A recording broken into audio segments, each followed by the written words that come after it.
ఎప్పుడైతే మనము దేవుని నడిపింపును కోరుకుంటామో మన చిత్తాన్ని చేయటం ఆపుతాం. లేకుంటే మనకు ఏ ఆలోచన వస్తే ఆ ఆలోచన వెంబడ పరిగెత్తుతాం. మనకు ఒక అడ్డుకట్ట ఉండదు.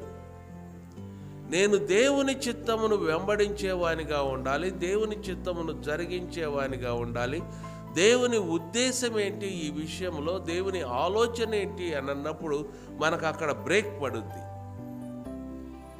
మనము మన ఆలోచనలు కాసేపు ఆపి మనము దేవుని వైపు చూడటానికి ఇష్టపడతాం.